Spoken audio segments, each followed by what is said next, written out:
Good morning. Welcome back to History in Mornings. I'm Eric Briggs, and today the topic is the Vietnam War. Now, today we have a special guest. He's a Brazilian historian, Arthur Antero. Now, can you tell me the exact reason the U.S. went to war? Thanks, Eric, for having me as a guest today. Well, the US got involved with the Vietnam War mainly because of the Cold War. Since the North Vietnam was being supported by communist nations such as Soviet Union and the spread of the communists, US started to support South Vietnam and finish the spread of communists in there. Now, at the start of the war, John F. Kennedy was president. So, what was his policies towards Vietnam in the early 60s?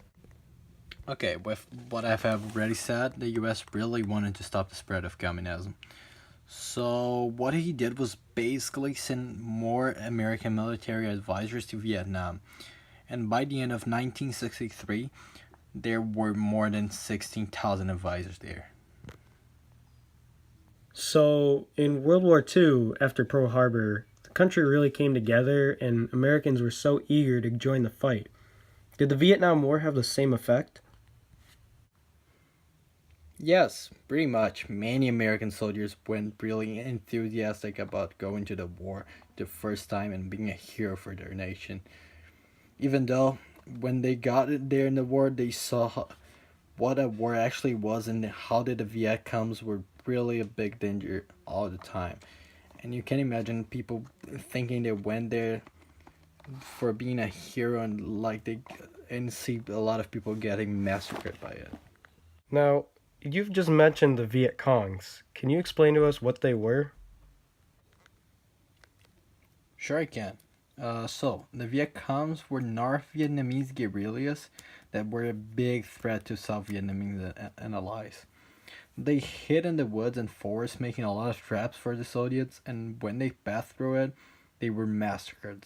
So what I mentioned before, that people really wanted to go too hard to become a hero, and they faced the Viet Congs, they got really surprised and got afraid of it because they didn't have a lot of weapons, but they hid in the woods.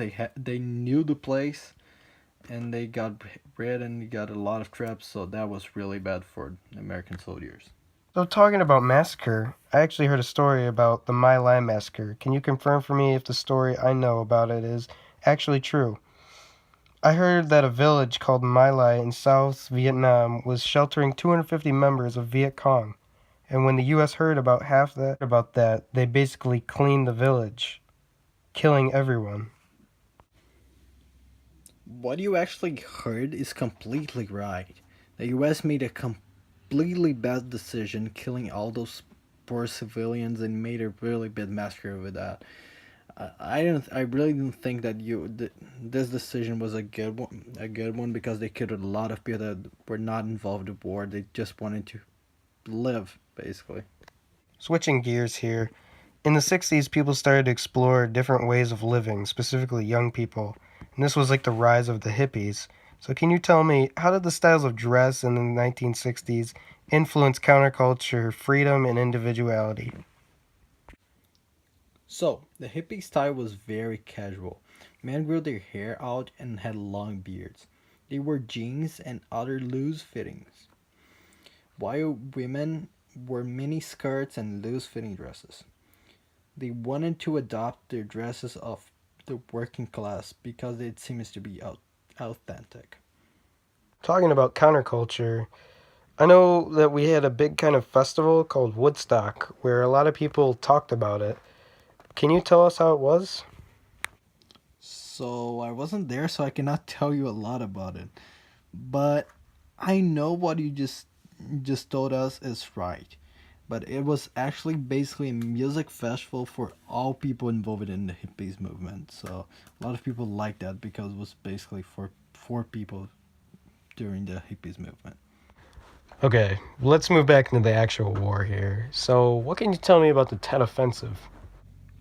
The Tet Offensive were a series of attacks from the North Vietnamese army of over 100 cities that shocked the US and the South Vietnamese. Even though they were shocked, the US and the South Vietnamese struck back very quickly. and the communists were unable to hold any of the targets for more than a day or two. And even though the Tet Offensive was a loss for the North Vietnamese, it was more a political and psychological victory for them because it contradicted the optimistic claims by the U.S. that the war was just about over. And changing gears about that, what exactly was Vietnamization? Nixon announced a program to try to limit the amount of American casualties called Vietnamization. As you mentioned, basically the US would train the Vietnamese forces so they could take over the war for them. So they couldn't take more like American army and just start to make their own army of Vietnam people. How did the war finally end? Well, after many years of fighting, the US and the North Vietnamese signed a peace agreement that ended open hostilities between the nations. It was concluded 2 million Vietnamese had died in the war, 3 million were injured, and 12 million had become refugees. The country's infrastructure and economy were demolished, and the reconstruction started really slowly. Well, I say we'd like to thank you for coming in today and talking about the Vietnam War. And that's all the time we have. Tune in next week when we discuss more about the Cold War.